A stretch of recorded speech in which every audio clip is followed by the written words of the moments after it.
Olá, estamos de volta em mais um bloco aqui ainda da aula 2.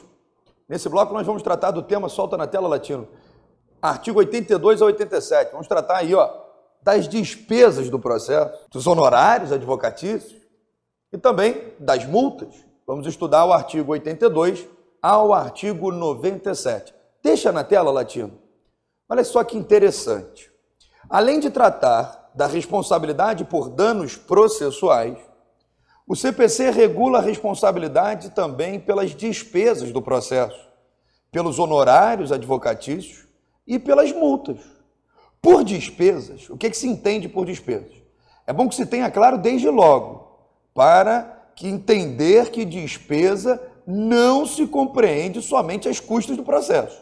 Tem gente que acha que custas já é tudo de despesa. Despesa não é só custo. O conceito de despesa, está na sua tela aí, é mais amplo. Inclui, além das custas, a indenização de viagem, a remuneração do assistente técnico, a diária da testemunha, além de qualquer outros valores devidos em razão do processo.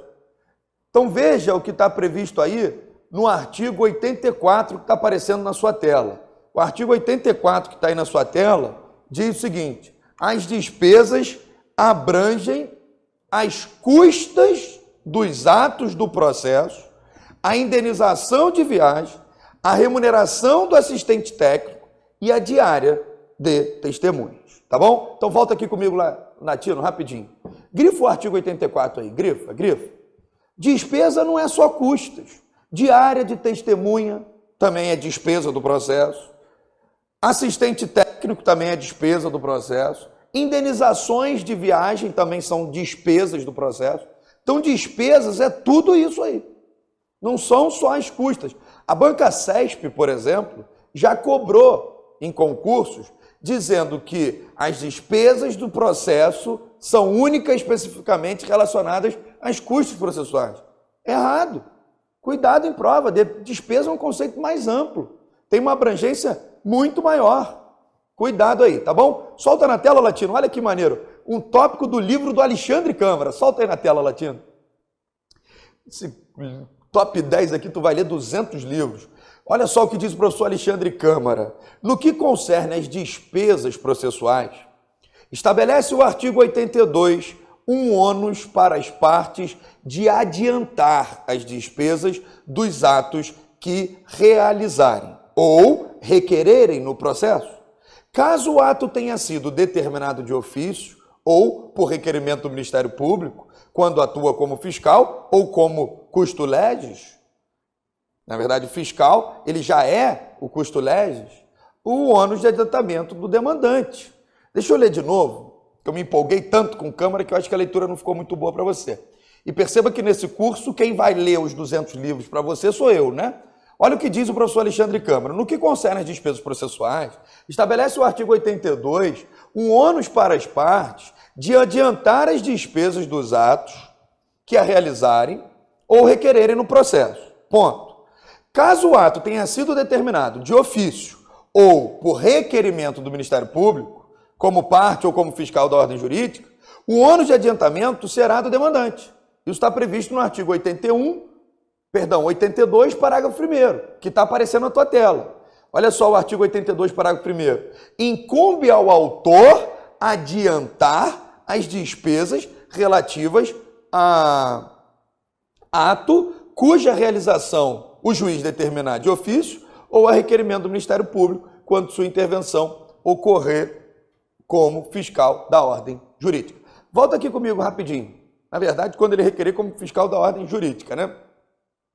Você sabe que quando tem um incapaz no processo, o artigo 178 diz que o Ministério Público deve atuar nesses casos.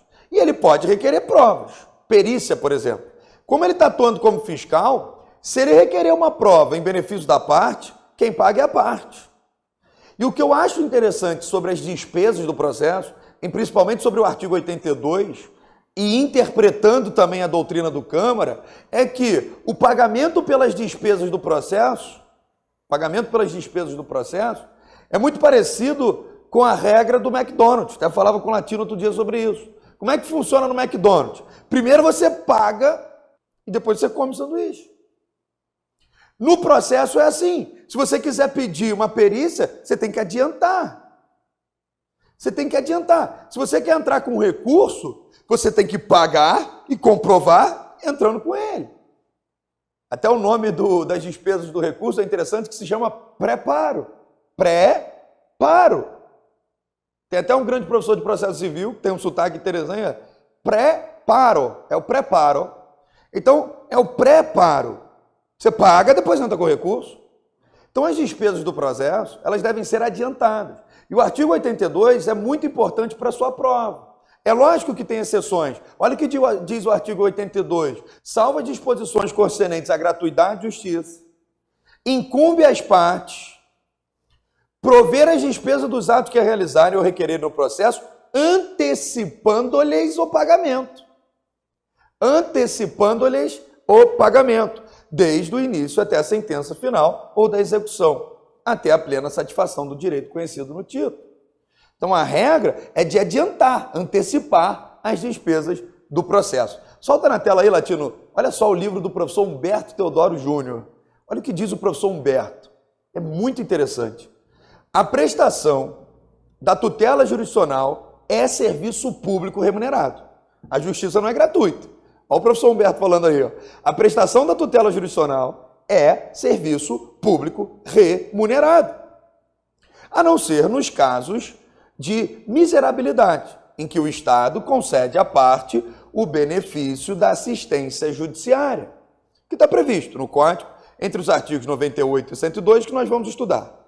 Por isso, tirante essa exceção legal, incumbe às partes prover as despesas dos atos que realizarem ou requererem no processo, artigo 82. Essas despesas compreendem as custas e todos os demais gastos efetuados com os atos do processo, como, por exemplo, indenização de viagem, diária de testemunha e a remuneração do perito e dos assistentes técnicos. Está lá no artigo 84. Aí eu coloquei uma observação no teu material dizendo, são custas. E quem vai fazer a prova do TJ, aí normalmente a prova do TJ cobra custas. Olha aí. São custas as verbas pagas aos serventuários da Justiça e aos cofres públicos, pela prática de ato processual, conforme tabela da lei ou de regimento adequado. Deixa na tela, Latino. Eu coloquei despesas também. Então, as custas são aquelas verbas pagas aos serventuários e aos cofres públicos pela prática de ato processual, conforme tabela ou regimento. O que são despesas? Está aparecendo na tua tela aí. As despesas são todos os demais gastos feitos pelas partes na prática de atos processuais, com exclusão dos honorários advocatícios que recebem um tratamento especial. Então, não posso colocar as despesas, os honorários, perdão, dentro das despesas. Tem até uma jurisprudência do STJ que diz o que são cada um deles. Deixa na tela aí, Latino, essa jurisprudência. Custas são o preço decorrente, diz o ministro, tá? Aqui é do STJ. Na verdade, a relatora, a ministra Eliana, né? Olha o que a ministra colocou. Custas são o preço decorrente da prestação da atividade jurisdicional, desenvolvida pelo Estado juiz através de suas serventias e cartórios. Emolumentos são o preço de serviço praticados pelos serventuários de cartório ou serventias não oficializadas, remunerados pelo valor dos serviços envolvidos e não pelos cofres públicos. Você já pega a diferença de custas para emolumento. Nas custas, eu vou pagar os cofres públicos. Nos emolumentos, não. Você já pega aí a diferença. E despesas, em sentido bem restrito, são a remuneração de terceiras pessoas acionadas pelo aparelhamento jurisdicional no desenvolvimento da atividade do Estado juiz. É o que diz aí o Superior Tribunal de Justiça. Não se confunde, porém, o ônus de adiantar com a obrigação de pagar. É muito importante isso. Você que está imprimindo o nosso material, grifa essa parte. Não se confunde o ônus de adiantar com o ônus de pagar. Esta é imposta, em regra, o ônus de pagar, ao vencido da causa. É o que está no parágrafo 2º do artigo 82. a quem incumbirá ressarcir o vencedor das despesas que tenha porventura adiantado. É o que se costuma chamar de princípio, mas na verdade é uma regra, é regra da sucumbência. A rigor, porém, a regra aplicada também pode ser a regra da causalidade, ou seja, de que a sucumbência é tão somente o retrato daquilo que costumeiramente acontece. É que, na verdade, a obrigação de arcar com o custo econômico do processo, pagando as despesas processuais, os honorários advocatícios, deve recair sobre aquele que deu causa ao processo e que, na maioria das vezes, mas nem sempre, sai vencido. Casos há em que o causador do processo sai, afinal, vencedor da causa. É uma observação muito importante. Volta aqui, Latino. A doutrina fala muito em regra da causalidade. Por quê? Muitas das vezes, e existem muitos processos que não tem réu. Uma ação meramente declaratória, uma ação probatória autônoma do artigo 381. Por isso que a doutrina fala em regra da causalidade. Quem regra, quem paga, é quem deu causa ao processo. Mas olha só, veja bem, se eu ou o Latino, vamos supor que o Latino não receba lá os honorários dele de filmagem, edição e gravação, e entra lá com uma ação de cobrança. O Latino entra com uma ação de cobrança porque não recebeu lá os honorários de gravação e edição. Quem deu causa a esse processo, na verdade, foi quem não pagou. Quem não pagou é que deu causa ao processo. Só que nem sempre quem deu causa ao processo perde o processo. Existem casos em que quem deu causa ao processo, ele pode ganhar o processo. Vamos supor que nesse curso eu falo, olha só, eu não paguei porque eu apliquei a regra da exceção do contrato não cumprido. Porque tem uma regra no Código Civil que trata da exceção do contrato não cumprido. Se você não cumpre a tua parte, eu não sou obrigado a cumprir a minha.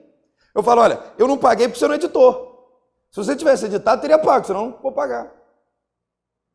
Então, eu apliquei a regra da exceção do contrato não cumprido. Eu dei causa ao processo, mas acabei saindo vencedor. Então, a doutrina gosta de falar, e nesse ponto eu citei aqui o professor Alexandre Câmara, de regra da causalidade. Alguns chamam de teoria da causalidade. Já vi outros professores, até em curso, chamando de princípio da causalidade, tá bom? Olha só o que diz o artigo 82, parágrafo único. Pega aí o teu artigo 82, parágrafo único. Lembrando que nós vamos, além de estudar todas as doutrinas, grifar todos esses artigos aqui, hein?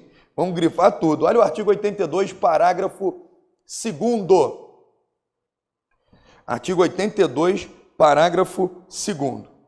A sentença condenará o vencido, aquele que em tese perdeu o processo, a pagar ao vencedor as despesas que aquele antecipou. É o parágrafo 2º do artigo 82, um tópico também muito cobrado em prova. Solta na tela, Latino. Tem mais uma observação importante aí. O seguinte, deixa na tela aí, Latino. É o que se dá, por exemplo, e aqui já citando um outro exemplo, no caso em que é proposta uma ação de consignação e pagamento. Eu vou consignar o pagamento através dessa ação. E o réu contesta, alegando, por exemplo, uma insuficiência no depósito. Então, eu estou pagando R$100, consignando, o réu fala que, na verdade, seria R$150. Valendo-se o autor de sua prerrogativa de complementar o depósito, seu pedido de declaração da extinção da obrigação pelo depósito será julgado procedente, mas a ele, autor, será imposta a obrigação de pagar as despesas processuais e os honorários advocatícios. Afinal, como facilmente se percebe, foi o autor que, a princípio, não queria pagar o valor efetivamente devido. Então, quem deu causa indevidamente à instauração do processo, nesse caso, foi o autor. Incumbe, pois, ao juiz verificar, no momento de proferir a sentença, quem deu causa ao processo. E a ele, o causador do processo, impor a obrigação de arcar com o custo econômico do processo, pagando as despesas processuais e os honorários advocatícios, ao lado do ônus de adiantar o valor necessário para o custeio das despesas processuais, que a lei atribuiu a todas as partes, menos as que sejam beneficiadas pela gratuidade de justiça, tema que se abordará no próximo bloco, né? Estabelece o artigo 83 que o autor que resida fora do Brasil, pouco importando a nacionalidade, ou que ao longo da tramitação do processo deixe de residir no país, ele deverá prestar uma caução suficiente do pagamento das custas e dos honorários. Então, se o cara vai embora morar na Califórnia, ele tem que deixar uma caução suficiente. Pode deixar na tela, Latino, que é muito importante esse tópico, porque fica, porém, dispensado dessa caução, o camarada que foi morar fora do país, o autor que tenha no Brasil bens imóveis, suficiente para lhe assegurar o pagamento. Não se exige essa caução também, e por força do parágrafo 1º, inciso 1º do artigo 83, quando haja dispensa prevista em tratado e acordo internacional de que o Brasil seja parte. Como é o caso, por exemplo, entre Brasil e Itália, Brasil e França. Também não é exigida a caução na execução fundada em título extrajudicial e no cumprimento de sentença. Então volta aqui comigo, Latino, rapidinho. Além aquela gente tem algumas exceções. Quem tem gratuidade não precisaria adiantar. Mas nós temos outras exceções. Se seja estrangeiro ou não, se o autor ele vai residir fora do país e não tem bens imóveis no Brasil, ele tem que deixar uma garantia. Se ele tem bens imóveis no Brasil, fica dispensada essa garantia. Uma outra coisa importante é que se ele tem um título executivo extrajudicial, e para quem não conhece os títulos executivos extrajudiciais, eles estão previstos no artigo 784 do CPC. Por exemplo, hoje no novo código, uma grande novidade, a cobrança de cota condominial é um título executivo extrajudicial, o contrato assinado por duas testemunhas, um cheque, uma duplicata, né, os títulos de créditos em gerais, eles são títulos executivos extrajudiciais, nesses casos fica dispensado a caução. No cumprimento de sentença também, ó, nessa fase aqui, ó, do cumprimento de sentença, também fica dispensada lá a caução, tá bom? Outro tópico importante é o seguinte, solta na tela aí, Latino, prestada a caução pode ocorrer de, no curso do processo, ser ela desfalcada, por exemplo, em razão da desvalorização dos bens. Neste caso, pode o juiz, ou até mesmo o interessado, exigir o reforço da garantia, justificando seu requerimento com a indicação, obviamente, da depreciação do bem dado em caução e a importância do reforço que pretende obter. Está lá no artigo 83, parágrafo 2º. Uma outra parte importantíssima do estudo, e essa parte eu sempre brinco nas aulas, ou melhor dizendo, são os honorários advocatícios, que coloco no teu material aí, que data máxima vênia, no meu ponto de vista, representa o tópico mais importante para aqueles que buscam exercer o munus da advocacia. Voltou comigo, Latino? A gente vai botar um retorno aí, tem como, Latino, na próxima aula? Então, eu acho esse tópico importante, professor, porque você é advogado? Não. Para concurso também é muito importante. Vai fazer a prova da procuradoria para tu ver. O artigo 85 ele é tão importante, tão importante, tão importante, que ele tem 19 parágrafos. São 19 parágrafos. E vou te falar, é um tópico, é importante, não só para concurso, mas principalmente para os advogados, mas é um tópico que é delicado, hein?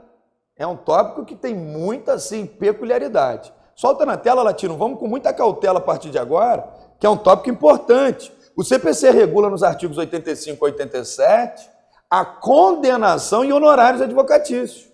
E essa condenação em honorários é diferente das despesas lá, que é da teoria da causalidade. Aqui, a condenação em honorários vai decorrer da sucumbência no processo. E, é muito importante que se diga, não se confunde com os honorários contratuais. Vem aqui rapidinho. Honorário contratual é o seguinte, o Latino me chama aqui e fala, olha só, Francisco, eu comprei para você não ficar com esse fio aqui, na tua barriga aí, porque tua barriga está crescendo. Eu comprei um lapela sem fio da Sony para você. Né, Latino? Não tem aquele sem fiozinho bonitinho? Falou que é caro esse bicho, né? Falou, nos Estados Unidos é mais barato, mas aqui no Brasil é caro.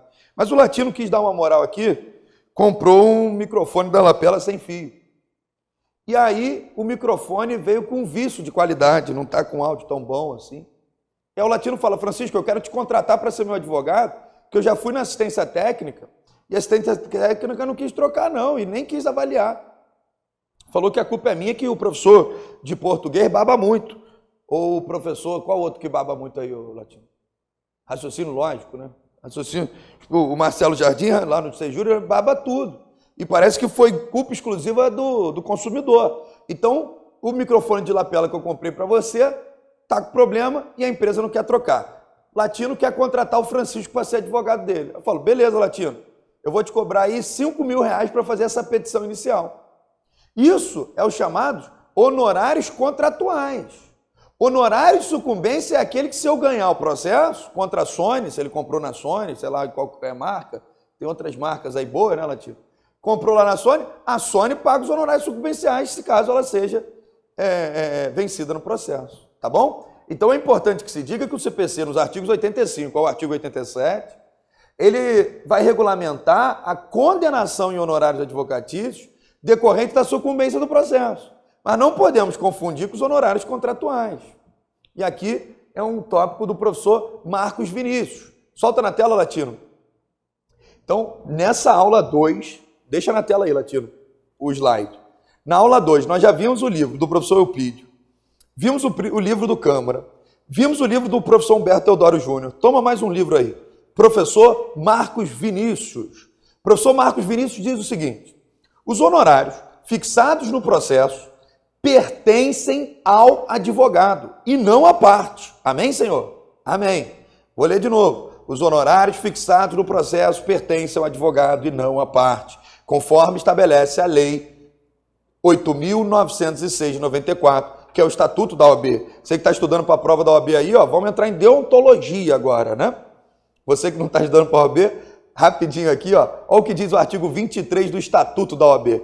Os honorários incluídos na condenação por arbitramento ou sucumbência pertencem ao advogado, tendo este direito autônomo para executar a sentença nesta parte, podendo requerer que o precatório, quando necessário, seja expedido em seu favor. Volta comigo aqui, Latino, a galera da OAB aí, ó, está estudando para a OAB, vai lá no Estatuto da OAB, grifa o artigo 23. Nós podemos, inclusive, naqueles honorários de sucumbência quando está fazendo a pública, expedir precatório em nome do advogado. Que é chato, né? Um advogado ficar ligando para o cliente, ó, me dá mais 30% aí, me dá os 20%. Agora o advogado pode pedir, na verdade já há um tempo, né? Para os honorários sair em nome dele. Ele vai lá no Banco do Brasil, pega o dinheiro dele, o cliente vai lá, pega o dinheiro dele. Isso é tão interessante, o artigo 23, interpretar, interdisciplinar agora com o pessoal que está estudando para concurso público, tribunais, TRT, defensoria, procuradoria. Vocês estão estudando recursos. Recursos. E quando vocês estudam recursos, ó, não conta para o teu professor da faculdade, o teu professor de cursinho, que na aula 2 tu já recebeu uma dica de recurso, não, hein? Pelo amor de Deus. Você vai falar, pô, na aula 1 o cara já me ensinou mais ou menos um pouco de execução. Fica calmo, fica calmo. Recursos. Vocês vão estudar recursos aí, uma coisa que cai muito em prova é, quem pode recorrer? Quem pode recorrer? Cara, muito simples. São 3 pessoas que podem recorrer. 3 pessoas. Olha, isso aqui cai sempre em prova, hein? Você está aqui para gabaritar processo civil, hein? Quem pode recorrer? A parte vencida. Eu não sei se dá para ler aí, mas eu vou ditar. A parte vencida. O terceiro prejudicado. Esse cara é maluco, na aula 2 está entrando em recurso. Porque tem gente que vai fazer a prova semana que vem, após assistir essa aula, vamos embora, vamos gabaritar isso aí. Quem pode recorrer à parte vencida? O terceiro prejudicado, o Ministério Público. Vamos lá, repete comigo. Quem pode recorrer? A parte vencida, o terceiro prejudicado e o Ministério Público. Está no artigo 996 do CPC. Artigo 996 do CPC. Sabe quem é esse terceiro prejudicado aqui? O advogado, parceiro. O advogado não é autor e não é réu. Se o advogado pede 20% de honorários e o juiz só dá 10%, pode o advogado recorrer pedindo mais 10%? Pode, porque o advogado é o terceiro o quê? Prejudicado. Solta na tela, Latino, o slide. O que está dizendo aí no Estatuto da OAB? Os honorários incluídos na condenação por arbitramento ou sucumbência pertencem a quem? Ao advogado, tendo este o direito autônomo para executar a sentença nesta parte, podendo requerer o precatório, quando necessário, expedido do seu favor. Volta comigo, Latino. É direito autônomo no advogado. E digo mais, hein? Digo mais. Se a sentença é omissa em relação aos honorários, ou seja, lembra daquela sentença que condenou R$10.000? Pessoal de nível médio da Defensoria Pública, esse tópico está no edital. Não obstante esse tópico não ser muito cobrado em provas de nível médio, está no edital, estuda. Foca naquilo que mais cai, mas estuda o que está no edital. Pelo amor de Deus. Tem gente me mandando mensagem, falando, professor, então eu só preciso estudar o que está no top 10? O que está no top 10 é o que você tem que focar. Mas é óbvio que eu tenho que estudar outras coisas que estão no edital. Condenou em R$10.000. Mas cadê os honorários? Não condenou. Eu pedi 20% de honorários sobre o valor da condenação. A sentença foi omissa. A sentença foi omissa. E já transitou em julgado. Ela transitou em julgado aqui, ó. Não teve recurso, transitou em julgado. E agora, eu fico sem honorários? Não! Lógico que não. Olha só o que diz o artigo 85, parágrafo 18. Deixa que eu leio para você. Artigo 85, parágrafo 18. Grifa, grifa. Olha o que diz o artigo 85, parágrafo 18. Caso a decisão transitada em julgado seja omissa quanto ao direito aos honorários ao seu valor, é cabível uma ação autônoma para redefinição da cobrança. É cabível uma ação autônoma. O artigo 23 do Estatuto da OAB diz que os honorários, eles são do advogado, eles são autônomos ali do advogado, tá? Eles são do advogado, são autônomos ali, beleza? Vamos dar sequência? Solta na tela aí, Latino. Solta na tela aí, Latino. Olha só, a maior novidade, porém, em relação à legislação anterior, são os honorários advocatícios em sede recursal. Eles estão regulados lá no artigo 85, parágrafo 11. E ele dispõe, o artigo 85, parágrafo 11, que o tribunal, ao julgar o recurso, majorará os honorários fixados anteriormente.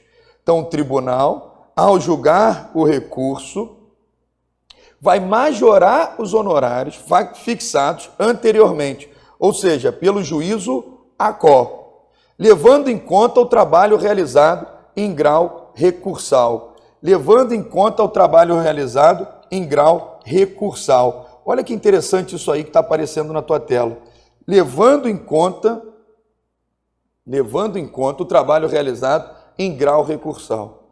Sendo vedado, no entanto, ultrapassar o limite. Isso aí eu não gosto muito. Tem até um enunciado aí, ó, da Escola Nacional de Magistrados que estabelece: não é possível majorar os honorários nas hipóteses de interposição de recurso no mesmo grau de jurisdição. Volta comigo aqui. Uma das grandes novidades sobre os honorários no Código foi o parágrafo 11 do artigo 85. Se você já sabe que o que cai em prova é exceção e novidade, vai lá no parágrafo 11 e grifa, meu amigo. Pega o marca-texto do Rasta lá, marca-texto do Rasta, meu irmão, tu lê até no escuro. Olha só, o Rasta, para quem não sabe, Latino de vez em quando olha para mim e fala: quem é esse tal de Rasta? É um aluno lá do centro do Rio, do curso Pra Passar. Um grande abraço pessoal também lá do Pra Passar, do centro de Rio de Janeiro. Olha só o que diz o parágrafo 11 do artigo 85. O tribunal, ao julgar o recurso, majorará os honorários fixados anteriormente, levando em conta o trabalho adicional realizado em grau recursal, observando, conforme o caso, o disposto no parágrafo 2º e 6º, sendo vedado ao tribunal, no cômputo geral da fixação de honorários devidos ao advogado vencedor, ultrapassar os limites. Não pode ultrapassar o limite de 20%, fica lá naquele limite de 20%, tá bom? Uma outra questão interessante, solta na tela, Latino, é o seguinte: só haveria majoração, portanto, se o recurso vier a ser julgado por órgão diferente daquele que proferiu a decisão recorrida. Para afastar eventuais dúvidas de direito intertemporal a respeito da incidência dos honorários advocatícios recursais, já que o CPC não previa os honorários recursais, o Superior Tribunal de Justiça editou um enunciado, é o enunciado 7, que diz o seguinte, está na tua tela aí, não está, Latino? Somente nos recursos contra a decisão publicada a partir do dia 18 de março de 2016 será possível o arbitramento de honorários sucumbenciais. Volta aqui comigo. Para não ter dúvida, a partir de qual momento se aplica isso, você fala, pô, beleza, a lei processual entra em vigor e já se aplica a todos os processos em curso. Lógico, mas nós temos exceções. Se a parte recorreu no dia 17 de março de 2016, não tem honorários não, majorados não. Só os recursos interpostos a partir da entrada em vigor do CPC. Então, os recursos que foram protocolados a partir do dia 18 de março de 2016, cuidado principalmente com a banca FGV. A banca FGV é uma banca que ela vem apresentando casinho em concreto. Publicada a sentença no dia X, a parte interpôs recurso de apelação no dia Y e o desembargador aumentou os honorários. Pode? Depende. Se foi após o dia 18 de março de 2016, pode. Enunciado 7 do STJ. Se foi antes, não pode. Beleza? Solta na tela, Latino. Cuidado em provas aí, tá bom? Muito cuidado em provas. Solta na tela, Latino. Tá na tela, não tá? Cuidado em provas. O que determinará, pois, a possibilidade ou não de incidência dos honorários recursais não vai ser propriamente a data do recurso, mas a da publicação da decisão recorrida. Porque a publicação, ela deve ocorrer a partir do dia 18 de março de 2016. Volta aqui comigo rapidinho. Vem aqui. Para a gente entender isso aqui melhor. Vem aqui. A gente colocou uma observação aí. Volta comigo aqui no quadro, Latino. Olha só. Vamos dar um exemplo aqui para que eles possam entender. E o Latino também, que o Latino vai fazer a prova, né? Olha aqui, ó. Sentença. Sentença. Se a sentença foi publicada no dia 19 de março de 2016, 19 de março de 2016, passou da entrada em vigor do CPC, porque o CPC entrou em vigor no dia 18 de março de 2016. Se é 19 de março de 2016, agora sim eu posso aplicar o artigo 85, cara, cai muito em prova, parágrafo 11, a majoração de qualquer recurso interposto contra essa sentença. Quer dizer então, professor, que se a sentença foi publicada, no dia, sei lá, 5/3 de 2016, e eu entrei com recurso, sei lá, eu entrei com recurso no dia 21/3 de 2019, ou seja, eu protocolei o recurso sobre a vigência do novo CPC. Eu protocolei o recurso sobre a vigência do novo CPC. Se eu protocolei o recurso sobre a vigência do novo CPC, ele em tese já estaria sobre a regra do novo CPC. Sim, mas o que o STJ falou é que o que vai ser levado em consideração é a data da publicação. Olha aqui, solta na tela de novo, Latino. Solta na tela aí, Latino, rapidinho. Somente nos recursos contra decisões publicadas a partir do dia 18 de março de 2016. Volta comigo aqui. Ou seja, a decisão tem que ser publicada aqui, a partir do dia 18 de março de 2016. Como essa decisão foi publicada antes do dia 18 de março de 2016, meu amigo, qualquer outro fato gerador, aqui não importa. Eu vou analisar a data de publicação da decisão que eu vou atacar. Beleza? Então, o que você vai fazer agora? Para a gente encaixar o raciocínio aqui. Lembrando que isso é um quebra-cabeça, meu irmão. O que? O quadro que tu usa aí? Não, o quadro também é meio que quebra-cabeça. Eu estou falando que é um quebra-cabeça do CPC. O que você vai fazer aqui? Aqui pega, não pega, Latino? Você vai fazer do artigo 85, parágrafo 11 do CPC, você vai cumular ele com o enunciado 7 do STJ. Principalmente vocês que são advogados aí. Para quem é concurseiro, tem que ficar ligado no parágrafo 11. Quem é advogado, ó, fica ligado aí no enunciado 7 do STJ. Tá anotado? Posso passar aqui, qualquer coisa você rebobina a fita, beleza? Vamos seguindo, Latino, solta na tela o próximo slide aí, olha que questão importante. Comentários do professor Fred Didier. Volta comigo, Latino, rapidinho. Latino fica doido, né? Vai, volta, vai para... Volta aqui, Latino. Aula 2, Latino. Aula 2. O cara já está lendo o livro do Eupídio Donizete, do Humberto Teodoro Júnior, do Alexandre Freitas Câmara, do professor Marcos Vinícius. Solta na tela, Fred Didier. Livro do professor Fred Didier. Olha o que o professor Fred diz. Opostos embargos de declaração contra a decisão interlocutória ou contra a sentença, não há sucumbência recursal. Não havendo, de igual modo, em virtude da simetria, sucumbência recursal e embargos de declaração opostos contra a decisão isolada do relator ou contra acórdão. Então, o que o Fred está dizendo aí? Deixa na tela, Latino. Opostos a esses embargos de declaração, contra a decisão interlocutória ou contra sentença, não tem sucumbência recursal.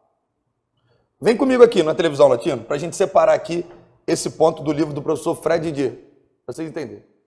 Opostos a embargo de declaração, contra a decisão interlocutória, lá no curso do processo, decisão interlocutória, decisão no curso do processo. Está lá no artigo 203, parágrafo 2º, para quem não sabe o que é DI. DI, decisão interlocutória.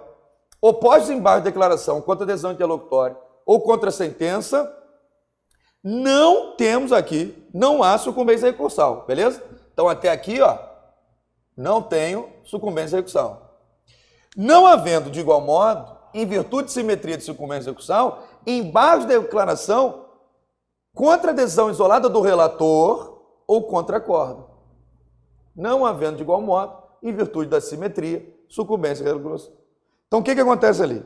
Se eu estou entrando com embargos, embargo é recurso? É.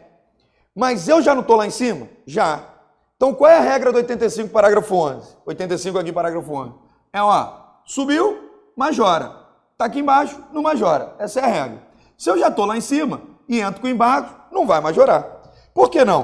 Porque senão eu ia embargar sempre para majorar sempre. Eu, particularmente, preferia assim, né? Mas não vou discordar, porque eu não posso discordar do professor Fred. Mas ele tem razão, né?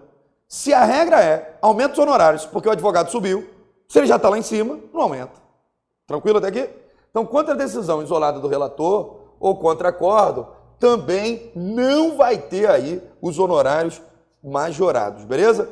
Eu trouxe um ponto importante, solta na tela, Latino, pelo seguinte, porque estabelece este dispositivo que a sentença condenará o vencido, ou seja, o artigo 85, ele vai estabelecer que a sentença condenará o vencido, já saindo daquele do recurso, a pagar honorários ao advogado vencedor. Fala-se aqui, mais uma vez, e vencido e vencedor. Mas como nós já vimos anteriormente, o dever de pagar deve ser imposto, né, a quem tenha dado causa ao processo. É que, quase sempre, sai vencido na causa. Quase sempre. Basta ver o que consta do artigo 85, parágrafo 10, por força do qual, diz assim o parágrafo 10, nos casos de perda do objeto, os honorários serão devidos porque quem deu causa ao processo. Volta comigo, Latino. Então, o autor entrou com uma ação contra o réu, mas a causa do autor perdeu o objeto, perdeu o sentido de existir. Quem paga? O autor. Por quê? Porque ele que deu causa ao objeto. Fala, Latino. Estamos com o Latino aqui. Hoje eu estou com os dois latinos aqui no estúdio, eu estou privilegiado aqui. Eu estou com Nutella e com Raiz ao mesmo tempo. Pois vocês têm que aparecer aqui na imagem. Nós temos 680 alunos nesse curso. Depois aparece aqui para vocês ficarem famosos. Latino tá com dinheiro, já tá com blusa da Nike e tudo. Chega aí, Latino, aparecer aqui no vídeo. Ele não quer aparecer, não. Tem as meninas de Santa Catarina. Tem, não quer ver? Pessoal de Curitiba. Ele não quer. Vamos seguindo, Latino, para não interromper a aula. Hoje eu tô com os dois aqui no estúdio. Ele tá saindo com uma mochila, igual a mochila do NEM, quando ele saiu da Rocinha. Olha só, presta muito... Tá cheio de dinheiro aí, né, Latino? Esses caras estão editando, eles estão sugando aqui a gente. Sabe quanto que eles cobram a hora para editar? 1.500 uma hora. Para editar. O Nutella, né, o Raiz? Tá com muito. Olha só, voltando aqui, não precisa cortar não, Nativo. De vez em quando a gente descontrai isso mesmo. Então veja, no parágrafo 10 do artigo 85, tu encontra mais uma vez a regra da causalidade. Se o autor deu causa ao processo, o processo perdeu o objeto, quem paga? O autor, meu irmão. Tranquilo? Solta na tela, Latino. Olha só, presta bem atenção aí. Os honorários, eles são devidos apenas em relação à demanda principal. Perdão, não apenas a demanda principal, mas também na reconvenção, no cumprimento de sentença, provisório ou definitivo, na execução, resistido ou não, nos recursos interpostos. Graças a Deus. Olha só, volta comigo aqui, Latino. Pega o artigo 85, parágrafo 1º aí. Dá muito trabalho isso, Latino, de ficar, solta na tela, volta aqui, solta na tela. Dá muito trabalho? Dá muito, né? Olha o artigo 85, parágrafo 1º aí, ó. São devidos honorários advocatícios na reconvenção, no cumprimento de sentença, seja ele provisório ou definitivo, na execução, resistida ou não, nos recursos interpostos, cumulativamente. Então, hoje a gente ganha honorários em todas as fases do processo, inclusive em grau recursal, coisa que não era no Código de Processo Civil anterior, tá bom? Você vê que hoje eu estou de terno, estou empolgado aqui para falar de honorários, né? Próxima aula, eu até trouxe aqui, ó, deixa eu pegar aqui, pessoal aqui do top 10 é de casa, né? Eu até trouxe a blusa aqui, ó, mas não botei hoje não, porque vim direto do trabalho, o Latino, ele falou, olha... Pode botar, mas a gente segura o fluxo, tá bom? Vamos seguindo, Latino. Solta na tela mais um tópico importante aí sobre os honorários. Os honorários advocatícios, também conhecidos como honorários de sucumbência, que aparecem aí na sua tela, para distinguir-se dos honorários contratuais, aqueles ajustados entre advogados e clientes, devem ser fixados. Cuidado aí com o percentual. No mínimo de 10% e no máximo de 20% sobre o valor da condenação do proveito econômico obtido com o processo ou, não sendo possível mensurá-lo, sobre o valor atualizado da causa. Mínimo de 10, volta comigo, mínimo de 10 e máximo de 20. Os honorários são arbitrados no mínimo de 10 e no máximo de 20. Só cuidado, porque essa regra aqui não vai se aplicar às condenações contra a fazenda pública, a gente já vai ver isso. Mas a regra é essa aqui, no mínimo de 10 e no máximo de 20. Você também que está estudando aí para os concursos do TRT, ou você que vai fazer a prova da OAB, lá na CLT é diferente, né? Lá na CLT, se eu não me engano, é o artigo 790A, eu não me recordo, até porque na CLT eu não sei nem quem é reclamante e reclamado, mas eu sei que lá na CLT foi uma conquista lá dos advogados trabalhistas, e aqui já no curso Top 10 aproveito para mandar um abraço, Fagner Sante, desembargadora Vólia Bonfim, professor Rodolfo Bach, Letícia Aidar, quem é outra aqui? Grandes professores aí de direito e processo de trabalho, e eu me recordo porque lá foi uma conquista deles, lá dos professores, dos advogados trabalhistas. Lá na CLT agora tem honorários, só que lá é até 15%. Por isso que aqui a gente usa umas gravatinhas melhores, umas blusinhas melhores, né, Latino? Já viu os advogados trabalhistas, vêm com aquelas, não vou criticar muito não, mas você sabe como é que é. Os honorários lá são menores, né? Na CLT os honorários são até 15%. Aqui, no Código de Processo Civil, tem um percentual mínimo de 10% e um percentual máximo de 20%. Solta na tela, Latino. Outro ponto importante é que na fixação de honorário, respeitados os limites mencionados, o juiz deverá levar em consideração 1. O grau de zelo do profissional. 2. O lugar da prestação de serviço. 3. A natureza e a importância da causa. 4. O trabalho realizado e o tempo exigido para o serviço. Sendo o proveito econômico inestimável e irrisório, ou quando o valor da causa for muito baixo, por exemplo, o valor lá de R$100, o juiz fixará os honorários sempre observando o parágrafo 2º do 85. Ou seja, ele vai aplicar uma apreciação equitativa. O que significa dizer que ele deverá levar em conta o valor fixado em casos análogos, assegurando assim um tratamento isonômico. Volta comigo, Latino. Veja, se o percentual é de 10 a 20, no mínimo de 10 e o máximo de 20, o juiz tem que utilizar algum critério para aplicar 17, 16, 20. E o que ele vai usar? O local da prestação de serviço, o tempo dedicado para a causa, o grau de zelo do profissional. Eu, por exemplo, nas causas de família, eu sempre peço o teto, 20%. Porque nas causas de família, olha só, trabalho realizado, tempo exigido, importância da causa. O filho ficar com o pai ou com a mãe. E são causas complexas. O cara te liga domingo e está na delegacia com a mulher. Então, as causas de família, a gente já pede um pouquinho a mais. Nas causas envolvendo direito do consumidor, você já pede ali de 10 a 15. Causas um pouco mais simples. Causas contra a fazenda pública, não adianta, porque vai ter a regra específica que a gente já vai estudar as regras específicas. Solta na tela, Latino, uma outra coisa muito interessante que você precisa saber sobre os honorários. Está aparecendo aí na sua tela. Quando o processo tiver por objeto a indenização por ato ilícito a uma pessoa, o percentual dos honorários incidirá sobre a soma das prestações vencidas com mais 12 vincendos. Então eu vou somar aquelas vencidas com mais 12 vincendos, como por exemplo em débito condominial, em despesas de trato sucessivo. Esses limites e critérios devem ser observados qualquer que seja o conteúdo da sentença, inclusive nos casos de improcedência e de extinção do processo sem resolução do mérito. Há, porém, um tratamento especial para as causas em que a fazenda pública é parte, hipótese em que há regras específicas para a obrigação. Volto aqui e, nesse momento, não estou muito feliz.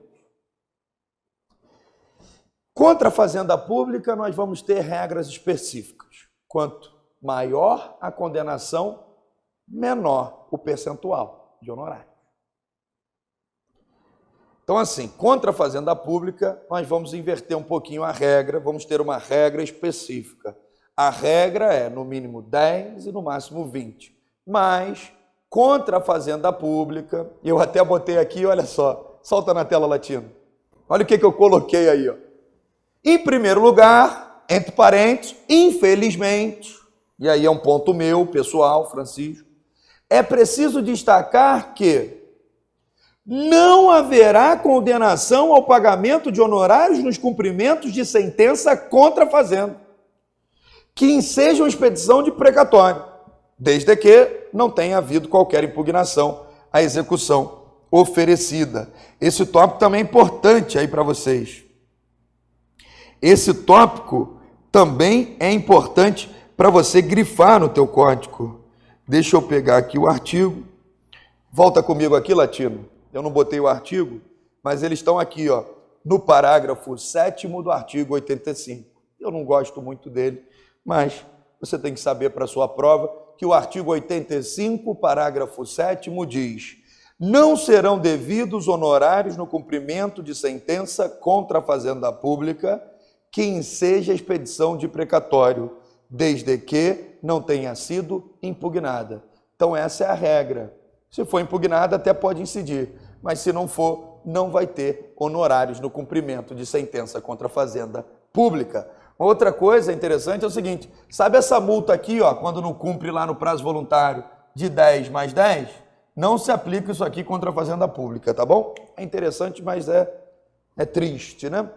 Eu fiz aí, eu tentei organizar, cara, eu não sou muito bom de PowerPoint, mas como minha letra é muito feia, no curso Top 10 eu estou tentando fazer o melhor possível aqui para que você possa gabaritar. Inclusive, já estamos dando início à monitoria, vocês que já preencheram o formulário, já estamos fazendo lá uma planilha no Excel, fazendo lá um perfil de cada usuário. Em breve você vai receber uma ligação minha e se você tiver disponibilidade, nós vamos até fazer umas videoconferências aí. Depois eu vou gravar um vídeo específico sobre a monitoria para que vocês possam entender.